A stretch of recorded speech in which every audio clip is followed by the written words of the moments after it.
हाँ तो बच्चों, चैप्टर को आगे बढ़ाते हैं। पिछली वीडियो में हमने प्रतिरोधों का संयोजन स्टार्ट किया था और मैंने आपको समझाया था कि वांछित मान का प्रतिरोध प्राप्त करने के लिए हम प्रतिरोधों का संयोजन करते हैं। प्रतिरोधों का संयोजन हम दो प्रकार से कर रहे थे, श्रेणी क्रम संयोजन और समांतर क्रम संयोजन। पिछली वीडियो में हम श्रेणी क्रम संयोजन पढ़ चुके हैं, RS = R1 + R2 + R3। और श्रेणी क्रम का उपयोग तब करते हैं बच्चों जब आपको अधिक मान का प्रतिरोध चाहिए। क्लियर है? वो सारी बातें मैं कर चुका था। दूसरी हेडिंग अब मैं स्टार्ट करते हैं बच्चों आज का लेक्चर। दूसरा जो संयोजन होगा हमारा वो होगा प्रतिरोधों का कौन सा समांतर क्रम संयोजन। दूसरा जो कॉम्बिनेशन है बच्चों वो है प्रतिरोधों का समांतर क्रम संयोजन। ठीक है ना? अब समांतर क्रम संयोजन कैसे होगा वो आप ध्यान से देखना। तो समांतर क्रम संयोजन का आपको डायग्राम याद है? देखिए, ये हमारा पहला प्रतिरोध है सपोज। तो ये पहले प्रतिरोध का पहला सिरा और ये पहले प्रतिरोध का दूसरा सिरा, R1 इसका नाम मान लिया। पहला प्रतिरोध हो गया, थोड़ा साइड में हो गया ना, इधर लेता हूं थोड़ा सा।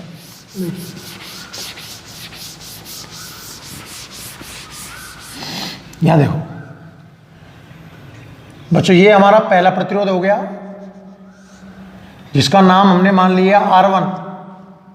क्लियर? ये हमारा एक दूसरा प्रतिरोध हो गया जिसका नाम मान लिया मैंने R2। और ये मेरा कोई तीसरा प्रतिरोध हो गया जिसका नाम मान लिए हम R3। हमारे पास तीन प्रतिरोध हैं बच्चों। कौन कौन से? R1, R2 और R3। इनको हमें समांतर क्रम में जोड़ना है। तो समांतर क्रम में कैसे जोड़ते हैं कि सभी प्रतिरोधों के पहले सिरे एक बिंदु पर, ये जो पहले सिरे हैं इनके, ये सब कहां जुड़ जाने चाहिए? एक बिंदु पर। और दूसरे सिरे दूसरे बिंदु पर जुड़े हो। दोबारा बोल रहा हूं, प्रतिरोधों का ऐसा संयोजन जिसमें सभी प्रतिरोधों के, देखो R1, R2, R3 तीन प्रतिरोध हैं, इनके पहले सिरे एक बिंदु पर और दूसरे सिरे दूसरे बिंदु पर जुड़े हों। और इन बिंदुओं को या इन बिंदुओं के मध्य क्या जोड़ दी जाए बच्चों? बैटरी। ये प्लस ये माइनस 20 वोल्ट की बैटरी, इसे कहेंगे प्रतिरोधों का श्रेणी क्रम संयोजन। नहीं आई बात समझ में? समांतर क्रम में जोड़ने के लिए सभी प्रतिरोधों के पहले सिरे एक बिंदु पर और दूसरे सिरे दूसरे बिंदु पर हो, इनके मध्य क्या जुड़ी हो? बैटरी। इसे बोलते हैं प्रतिरोधों का समांतर क्रम संयोजन। मैं डेफिनेशन लिखता हूं, देखना ध्यान से। प्रतिरोधों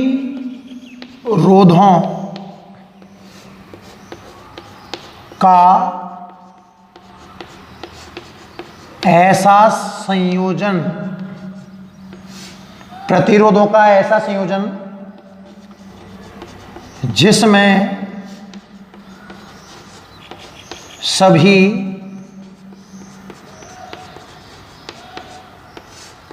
प्रतिरोधों के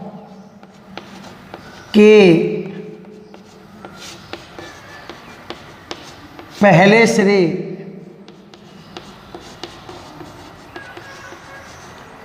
एक बिंदु पर, प्रतिरोधों का ऐसा संयोजन जिसमें सभी प्रतिरोधों के पहले सिरे एक बिंदु पर, कॉमा दूसरे सिरे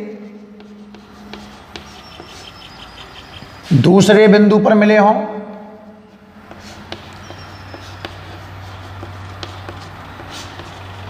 दोबारा देखिए, प्रतिरोधों का ऐसा संयोजन जिसमें सभी प्रतिरोधों के पहले सिरे एक बिंदु पर, दूसरे सिरे दूसरे बिंदु पर मिले हों तथा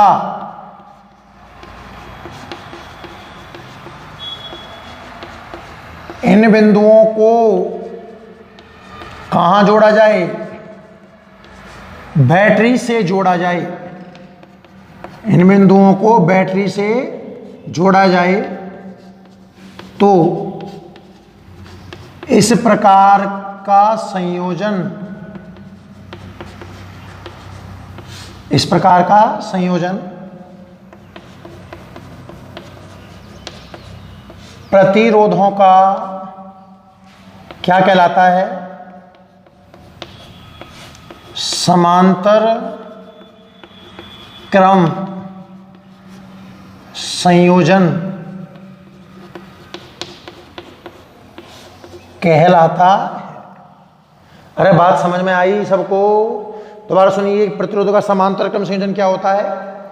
ऐसा संयोजन जिसमें सभी प्रतिरोधों के पहले सिरे एक बिंदु पर, दूसरे सिरे दूसरे बिंदु पर मिले हों और इन बिंदुओं के बीच में क्या जुड़ी हो? बैटरी। उसे बोलते हैं बच्चों समांतर क्रम संयोजन। अब सोचिए ध्यान से, मान लीजिए यहां कुल करंट कितना निकला? I, प्लस से करंट निकलता है, यहां तक कितना करंट पहुंच गया? I। अब क्या करंट बटेगा? बिल्कुल। जिस ब्रांच का प्रतिरोध कम होगा, रुकावट कम होगी, वहां से अधिक करंट गुजरेगा और जिस ब्रांच की रुकावट ज्यादा होगी वहां से कम करंट गुजरेगा। तो यहां कुल करंट कितना आ गया? I। अब कुछ करंट इधर से, कुछ करंट इधर से और कुछ करंट इधर से। सपोज इधर से गुजरने वाला करंट है I1, यहां है I2 और यहां है I3। तो याद रखें कि समांतर क्रम में करंट कैसा होगा? अलग अलग। समांतर क्रम में जो विद्युत धारा होगी वो कैसी होगी? अलग अलग। बात करें बच्चों वोल्टेज की, तो वोल्टेज नापने के लिए मुझे एक वोल्टमीटर लगाना होगा दोनों सिरों के मध्य। तो देखो आप एक ही वोल्टमीटर से काम चला सकते हो। अगर आप यहां एक वोल्टमीटर जोड़ देते हो तो वही पहले के सिरे के बीच लगा हुआ है, वही दूसरे प्रतिरोध के सिरों के बीच लगा हुआ है और वही तीसरे सिरों के बीच लगा हुआ है। यानी कि वोल्टेज क्या रहेगा? समान। अगर इसका वोल्टेज V है, इसका भी V होगा और इसका भी क्या होगा? V। मैंने आपको यह बात संधायत्र में ही समझा दी थी। जैसे लास्ट लेक्चर में हमने पढ़ा प्रतिरोध के श्रेणी क्रम संयोजन के बारे में। तो बच्चों श्रेणी क्रम में I समान था और V क्या था? अलग। अब पढ़ रहा हूं मैं समांतर क्रम संयोजन, तो इसमें V समान है और I क्या है? अलग।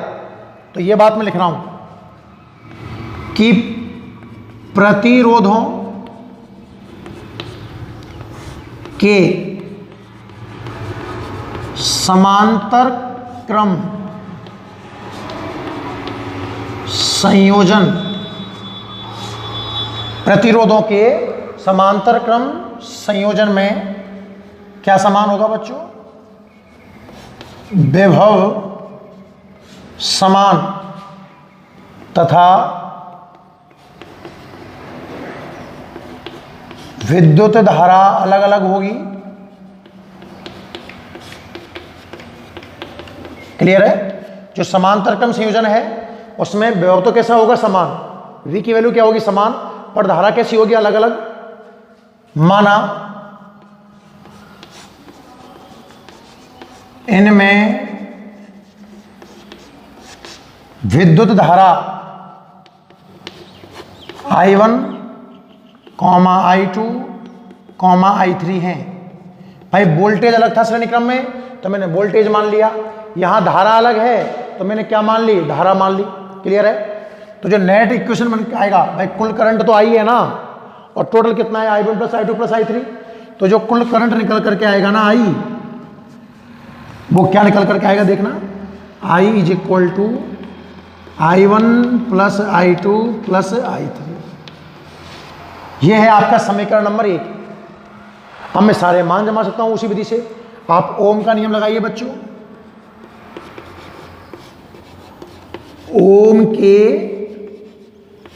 नियम से क्या कहता है? ओम का नियम V बराबर IR। ओम के नियम से बात करूं तो V बराबर कितना होगा? IR। और यहां से जो I निकल के आएगा वो आएगा B अपॉन R। क्लियर है? समीकरण नंबर 2 का नियम लगा दिया। ओम का नियम क्या कहा? B बराबर IR और आपने I की वैल्यू क्या निकाल ली? B upon R। क्लियर है? अब मुझे I1 चाहिए, पहले प्रतिरोध की धारा, दूसरे की धारा, तीसरे की धारा, और इन सब मान को जमा के उत्तर ले आएंगे। तो ये लो। इसी प्रकार पहले प्रतिरोध के लिए, पहले प्रतिरोध के लिए I1 का सूत्र क्या बन जाएगा? देखना, आई क्या होता है? वोल्टेज बटे रेजिस्टेंस, और इसमें वोल्टेज कितना है V, रेजिस्टेंस कितना है R1, तो B अपॉन R1। फिर हम बात करें दूसरे प्रतिरोध के लिए, ये बन जाएगा B अपॉन R2। फिर बात करें हम तीसरे प्रतिरोध के लिए, तो ये बन जाएगा B अपॉन R3। अरे समझ में आ रहा है? I निकाल लिया, I1, I2, I3 सारे मान निकाल लिए। अब क्या करना चाहिए? समीकरण नंबर 2, वही पुरानी बातें कई बार पढ़ा दिया भाई। 3, 4 व 5 से एक में मान रखने पर समीकरण नंबर 1 में मान जमा दीजिए। I का मान तो जमाएंगे बच्चों B अपॉन R, I1 का मान जमेगा B अपॉन R1, ये B अपॉन R2, और दिख तो रहा है सबको भाई, और ये जमेगा B अपॉन R3। क्या B कॉमन लेके काट दिया जाए? B सब में से क्या आ रहा है? कॉमन। B को आप कॉमन लीजिए और इसे कैंसिल कर दीजिए, तो जो सूत्र बन के तैयार होगा वो होगा 1 अपॉन R। चाहो तो P लगा दो, क्योंकि समांतर को पैरेलल बोलते हैं RP, मतलब पैरेलल क्रम में net resistance is equal to B, तो कैंसिल हो ही गया ना, 1 upon R1, 1 upon R2 and this is 1 upon R3। तो ये है बच्चों समांतर क्रम का कुल प्रतिरोध। उम्मीद है आपको पूरा ढंग समझ में आ गया होगा। आपने श्रेणी क्रम, इसमें संधायत्रों में भी श्रेणी क्रम और समांतर क्रम पढ़े, और प्रतिरोध में भी मैं आपको श्रेणी क्रम और समांतर क्रम पढ़ा चुका हूं। उम्मीद है ये पूरा आपको ढंग समझ में आ गया होगा। तो पूरा आप जल्दी से बोर्ड से नोट कर लीजिए, जैसे मैंने लिखाया है उसी तरीके से आप रफ्तार में इसको नोट कर लें।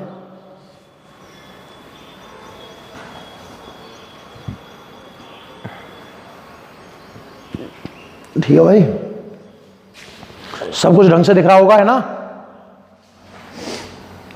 पहले आपको डेफिनेशन लिखनी है। प्रतिरोधों का ऐसा संयोजन जिसमें सभी प्रतिरोधों के पहले सिरे एक बिंदु पर दूसरे सिरे दूसरे बिंदु पर मिले हों, प्रतिरोधों का समांतर क्रम संयोजन कहलाता है।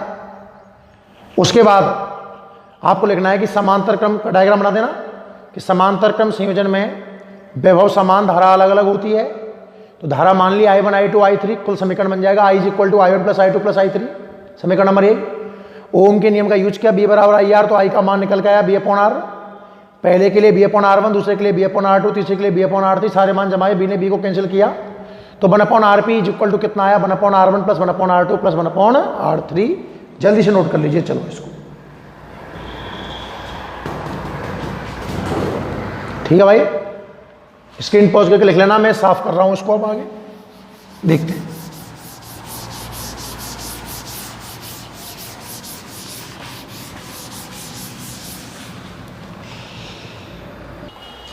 नेक्स्ट हम बात करते हैं कुछ इंपॉर्टेंट पॉइंट्स की समांतर क्रम में। तो आप हेडिंग डाल लीजिए कि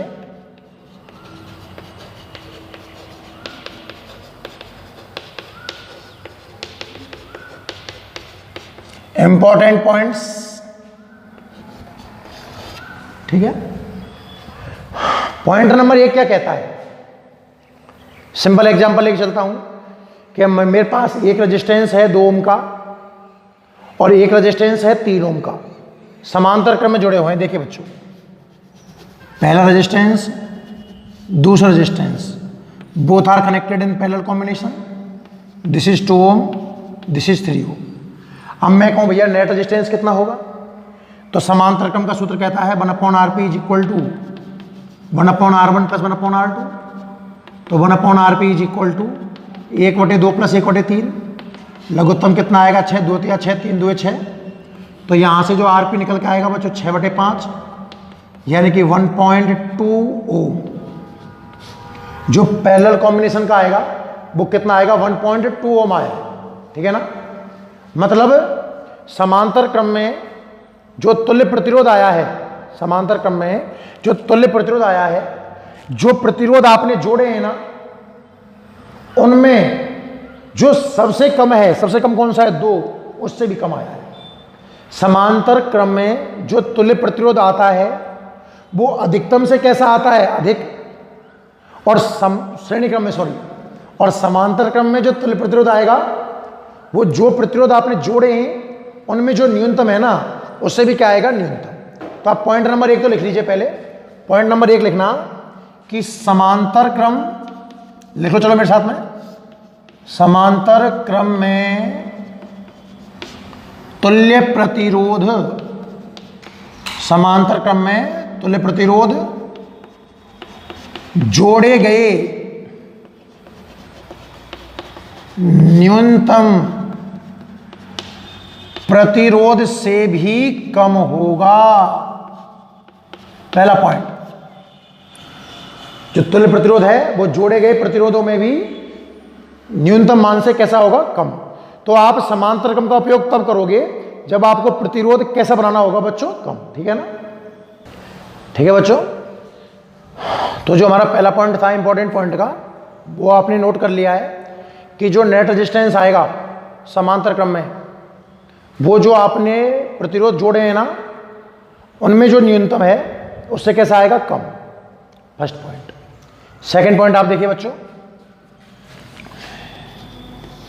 देखो समांतर क्रम में अक्सर जो आप क्वेश्चन सॉल्व करोगे बुक में, अक्सर 99% दो प्रतिरोध जुड़े होते हैं समांतर क्रम में और उनका कुल प्रतिरोध निकलवाएगा।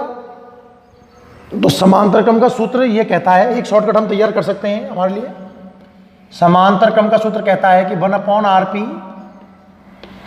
Is equal to 1/R1 plus 1/R2।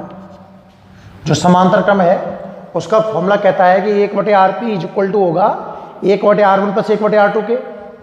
थोड़ा सा और सॉल्व करके देखो तो 1/Rp इज इक्वल टू लघुत्तम आ जाएगा बच्चों R1 गुना R2, R1 का भाग गया R2 बार और R2 का भाग गया R1 बार। यहां से अगर मुझे Rp चाहिए तो क्या उल्टा करना होगा, R1 R2 बटे R1 प्लस R2। तो ये शॉर्टकट है, क्योंकि बार बार हम उल्टा करेंगे फिर कैलकुलेट करेंगे तो हमें टफ पड़ेगा। तो आप ऐसे याद रखिए कि यदि R1 और R2 मान के दो प्रतिरोध समांतर क्रम में जुड़े हुए हैं, जैसे अभी मैंने 2 और 3 जोड़े थे तो आंसर 1.2 आया था, यहां से करके देखते हैं। अगर R1 और R2 मान के दो प्रतिरोध समांतर क्रम में जुड़े हों बच्चों, तो जो नेट प्रतिरोध आएगा वो होगा ऊपर उनका गुणा नीचे उनका योग। ये याद करो। ऐसे मैंने आपको संधारित्र का श्रेणी क्रम उल्टे है ना, संधारित्र में जो श्रेणी क्रम में है प्रतिरोध में वो समांतर क्रम में है, तो ऊपर गुणा नीचे योग। 2 और 3 का गुणा कितना आएगा, 6, और 2 और 3 का योग कितना आएगा, 5। 6/5 वही 1.2 आंसर आएगा। तो पॉइंट नंबर 2 आप लिखिए, चलो मेरे साथ लिखो। पॉइंट नंबर 2 आप लिखिए कि यदि, नोट करो, यदि R1 तथा R2 मान के दो प्रतिरोध समांतर क्रम में जुड़े हों, लिखिए इसमें कि यदि R1 तथा R2 मान के दो प्रतिरोध समांतर क्रम में जुड़े हों तो संयोजन का तुल्य प्रतिरोध, यदि R1 तथा R2 मान के दो प्रतिरोध समांतर क्रम में जुड़े हों तो संयोजन का तुल्य प्रतिरोध, ये लिख लीजिए, Rp is equal to, direct लिख लो सूत्र लास्ट का, Rp is equal to R1 R2 बटे R1 प्लस R2 होगा। यदि R1 और R2 मान के दो प्रतिरोध समांतर क्रम में जुड़े हों तो संयोजन का तुल्य प्रतिरोध R1 R2 बटे R1 प्लस R2 होगा। दोनों पॉइंट क्लियर हैं। पहला पॉइंट तो यह कहता है कि समांतर क्रम का जो तुल्य प्रतिरोध है ना, जो आप जोड़ोगे उससे भी कम आएगा। तो इसका उपयोग तब करेंगे जब आपको कम प्रतिरोध चाहिएगा। ज़्यादा प्रतिरोध चाहिए तो श्रेणी क्रम और कम चाहिए तो समांतर क्रम। समांतर में 2 के शॉर्टकट की जरूरत ही नहीं है, R1 प्लस R2 आंसर आता है। श्रेणी क्रम में, सॉरी समांतर क्रम में अगर दो प्रतिरोध हैं तो उसका आंसर आएगा R1 R2 बटे R1 plus R2। Point number आप 3 देखिएगा बच्चों। पॉइंट नंबर 3 कहता है कि यदि R1, R2, R3 dash dash dash Rn मान के n प्रतिरोध समांतर क्रम में जुड़े हों, समांतर क्रम में जुड़े हों तो जो तुल्य प्रतिरोध है उसका सूत्र बन जाएगा बच्चों 1/RP is equal to 1/R1 1/R2 dash dash dash 1/R है। नोट कर लो, कोई खास बात नहीं है वैसे कहने इसमें। जितने भी होंगे सबको उल्टा करके जोड़ देंगे। और बच्चों एक बात इसमें याद रखना, जहां अक्सर लोग गलती करते हैं, आपको लास्ट में आरपी निकालना है, मतलब लास्ट में आंसर उल्टा करना होगा। जब आप इससे सॉल्व करोगे तो 1/R इक्वल टू आएगा ना, तो वहां से आर निकालने के लिए लास्ट में उल्टा करना कंपलसरी है। अक्सर लोग यहां गलती कर जाते हैं भाई। पॉइंट नंबर 3 लिख लीजिए आप। यदि R1 R2 R3 dash dash dash Rn मान के n प्रतिरोध समांतर क्रम में जुड़े हों बच्चों, तो जो कुल प्रतिरोध है उसका सूत्र होगा 1/RP is equal to 1/R1 plus 1/R2 plus dash dash dash 1/Rn। Clear है शायद। पॉइंट नंबर 4 देखिए कि यदि समान मान के n प्रतिरोध समांतर क्रम में जुड़े हों, समान मान लो R मान के n प्रतिरोध हैं, और कौन से क्रम में जुड़े हैं बच्चों? समांतर क्रम में जुड़े हों तो सूत्र क्या आएगा? कहने का मतलब R1 R2 Rn सब किसके बराबर मान लिए? R के बराबर। कि भाई R मान के n प्रतिरोध जुड़े हुए हैं, श्रेणी क्रम में जुड़े हुए थे तो आंसर NR आया था। यहां R/N आएगा, सीधी सी बात है। तो 1/RP इज इक्वल टू हम लगाएंगे 1/R1 1/R2 dash dash dash 1/Rn। तो बच्चों 1/RP इज इक्वल टू सब की जगह 1/R 1/R जमा दिया जाए। 1/R दो बार जोड़ते तो 2/R, 3 बार जोड़ते 3/R, n बार जोड़ूं बच्चों इसको तो ये बन जाएगा n/R, और यहां से जो RP आएगा वो आ जाएगा R/N। अभी आपने श्रेणी क्रम में देखा लास्ट लेक्चर में, तो श्रेणी क्रम में कितना आया था? मल्टीप्लाई किया था NR से, यहां डिवाइड कर देंगे। ठीक है ना, इसको नोट कर लीजिए। चलो नेक्स्ट और देख लो पॉइंट नंबर 5। स्क्रीन पॉज करके नोट कर लेना, कुछ खास नहीं है भाई ना। पॉइंट नंबर 5, समांतर क्रम में याद करो विभव समान रहता है, और जो चीज समान रहती है अगर मुझे उसका अनुपात निकालना पड़ जाए बच्चों तो उसका अनुपात आएगा 1:1। कि समांतर क्रम में विभव का अनुपात क्या है? समांतर क्रम में विभव का अनुपात क्या है बच्चों? 1:1। और बात करूं अगर मैं धाराओं के अनुपात की, I की, तो according to Ohm's law B बराबर IR, तो I का सूत्र आएगा B/R। I1 विभव तो समान है, V रहने वाला है, B/R1 B/R2, सब में से B कैंसिल हो जाएगा बच्चों, तो 1/R1 अनुपात 1/R2, ये आंसर आ जाएगा। सारी चीज आप बोर्ड से नोट कर लीजिए, जल्दी से चलो, रफ्तार में नोट करो। चलो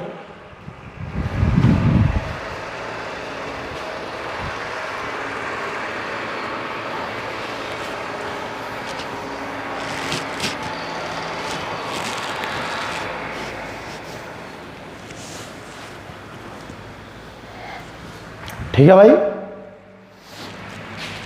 ये आपने नोट कर लिए होंगे। अब बात करें इनमें हम कुछ क्वेश्चंस की, देखो ध्यान से, साफ कर दो इसको, देना।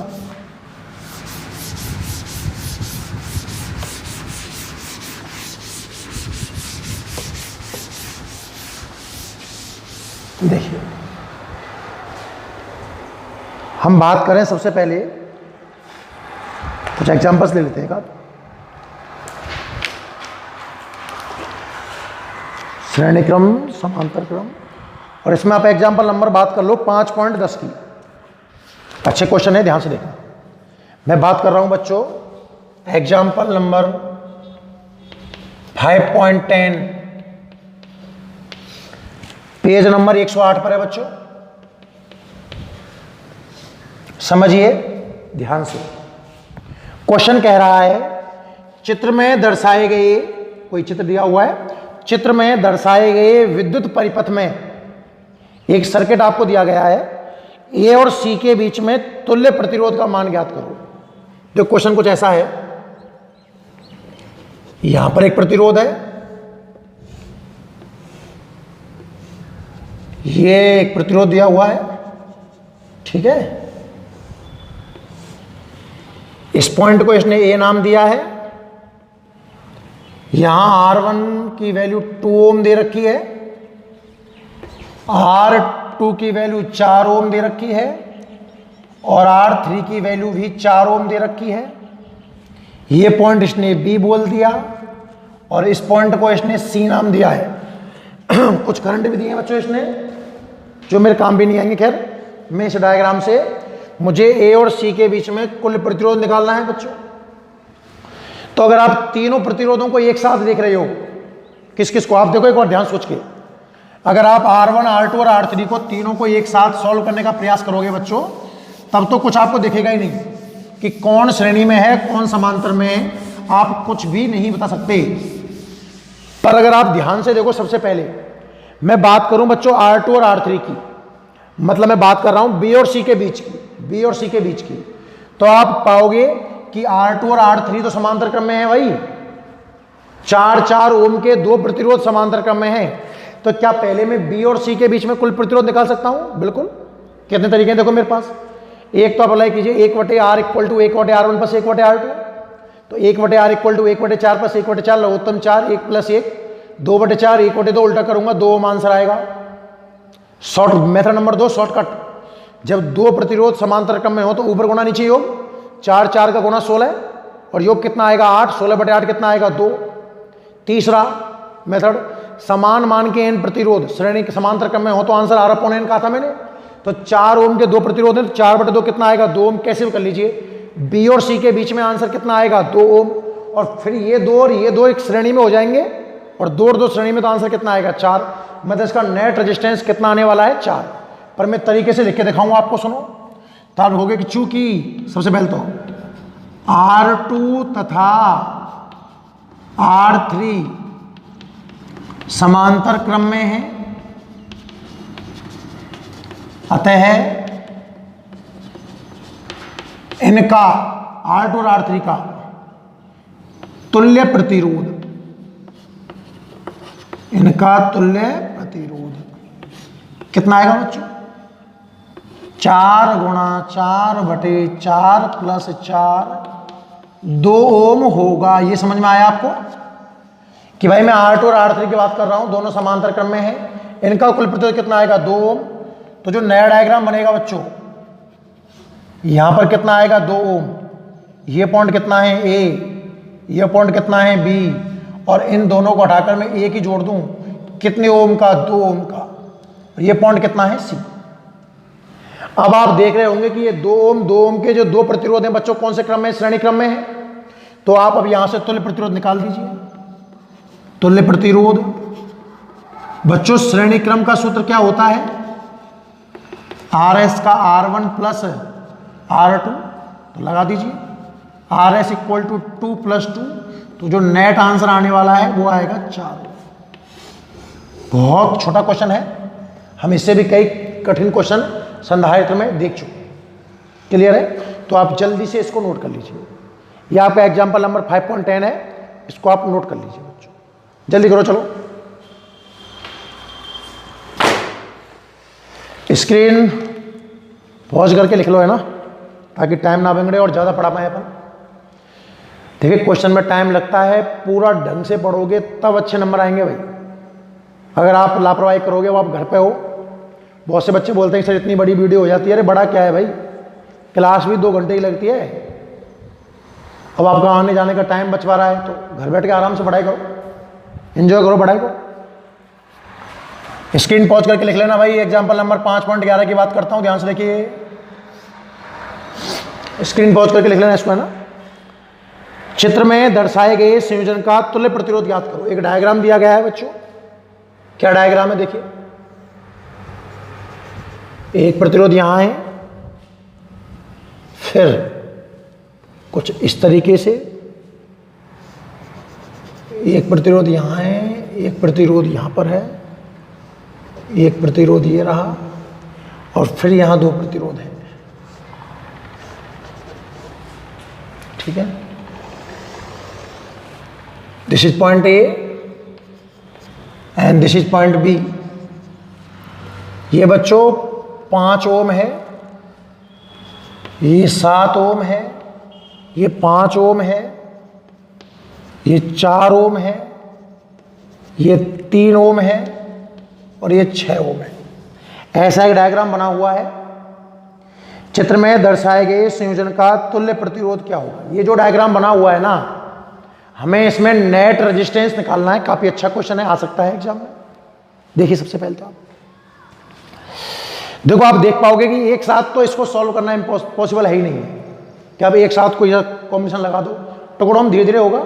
तो पहले आप इनको देखिए बच्चों, 3 ओम को और 6 ओम को, दोनों समांतर क्रम में दिख रहे हैं। पहचान कैसे करते हैं, देखो पहले का एक सिरा यहां मिला हुआ है और इसका भी एक सिरा यहां मिला हुआ है, दूसरे का एक सिरा यहां मान लो कहीं भी, इसका एक सिरा यहां मिला हुआ है। तो 3 ओम और 6 ओम सबसे पहले मुझे समांतर क्रम में दिखे, इसे कर लो, या 7 और 5 श्रेणी में दिख रहे हैं, कहीं से भी स्टार्ट कर दो, इसमें कोई पाबंदी नहीं है। तो मैं लिखूं इसको कि चूंकि, लिख दिया करो जो भी सॉल्व कर रहे हो, 3 ओम तथा 6 ओम कौन से क्रम में हैं, समांतर क्रम में जुड़े हैं। 3 ओम और 6 ओम कौन से क्रम में जुड़े हुए हैं, समांतर क्रम में। अतः इनका कुल प्रतिरोध कितना होगा। समांतर क्रम में 2 का शॉर्टकट याद है ना, ऊपर गुणा नीचे योग। तो 6 गुणा 3 18, लिख दो एक बार तो यार, 6 गुणा 3 बटे 6 प्लस 3, 18 बटे 9 कितना आएगा, 2 ओम। इन दोनों को हटाकर 2 ओम लगा देंगे। और आगे देखो 7 और 5 कौन से क्रम में है, श्रेणी क्रम में। तो 7 और 5 लिख दो, इस बात को भी लिखो, चूंकि 7 ओम तथा 5 ओम श्रेणी क्रम में जुड़े हैं, इनका तुल्य प्रतिरोध कितना आएगा बच्चों। 7 और 5 सिंपल जुड़ जाएंगे, 12 ओम होगा। बोल दूं नहीं दिख रहा हो तो, स्पेस की कमी है थोड़ी सी, 12 ओम होगा। अगर आप नया डायग्राम बनाते भी हो बच्चों, तो कैसे बनेगा देखिए, ये 5 ओम का, ठीक है, फिर यहां से 7 5 कितना आएगा, 12 ओम। अब देखो इसका एक स्टेप और कम कर दें आप चाहो तो, कैसे, 3 और 6 का कितना आया है, 2, फिर 2 और 4 श्रेणी में दिख रहे होंगे आपको। तो इन दोनों को हटा के एक ही लगा रहा हूं बच्चों में, तो 6 ओम का।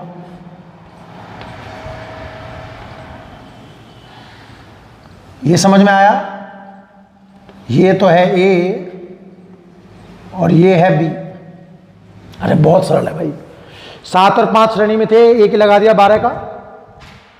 पहले 3 और 6 समांतर में 2 आया, 2 और 4 श्रेणी में कितना आया, 6। अब 12 और 6 कौन से में है, समांतर में, और 12 और 6 समांतर में है, इनका शॉर्टकट ऊपर गुणा नीचे योग। तो ऊपर तो 12 गुणा 6 और नीचे 12 प्लस 6 18, 6 ते 18, 3 चौक 12, 4 ओम आएगा, गुणा कर लो। ऊपर तो 12 गुणा 6 दिखेगा और नीचे 12 प्लस 6 18 दिखेगा। 6 से 18 3 बार और 3 से 12 4 बार, मतलब 12 और 6 ओम। लिख दूं मैं इस बात को कि चूंकि 12 ओम तथा 6 ओम समांतर क्रम में है, समांतर क्रम में है, इनका तुल्य प्रतिरोध कितना आएगा बच्चों, 12 गुणा 6 बटे 12 प्लस 6, 12 गुणा 6 बटे 18 कितना आएगा, 6 से 3 बार 4 ओम होगा। क्लियर है। तो अगर मैं नया डायग्राम बनाऊं इसके बाद में देखना, तो ये तो 5 ओम का है ही है, और इन दोनों को हटा के एक ही लगा दीजिए, कितने ओम का? 4 ओम का। ये बन जाएगा बी और ये बन जाएगा ए। क्लियर है? अब आपको दिख रहा होगा कि 5 ओम और 4 ओम श्रेणी क्रम में है, और 5 और 4 का श्रेणी कितना आएगा? 9। लिख दीजिए इस बात को कि चूंकि 5 ओम तथा 4 ओम कौन से क्रम में है बच्चों? श्रेणी क्रम में है। अतः तुल्य प्रतिरोध जो पूरा नेट रेजिस्टेंस है, अब की बार 5 + 4 9 ओम, ये हमारा आंसर है। देखो मैं चाहता तो इस क्वेश्चन को ओरली सॉल्व कर सकता हूं। 7 5 श्रेणी में 12, 3 6 समांतर में 4, सॉरी 2 और 4 श्रेणी में 6, 6 और 12 समांतर में 4, 4 और 5 श्रेणी में 9। आंसर, खेल खत्म। समझ में आया? पूरा मैंने ढंग से लिखाया गया, एग्जाम में आता है तो आपको इस तरीके से करना होगा। आप नोट कर लीजिए जल्दी से इसको। चलो, वैसे बुक में भी लिखा हुआ है, बुक खोल के बैठा करें। कोई भी डाउट हो तो आप देख लेना, अपने हिसाब से बता देना। ठीक है भाई?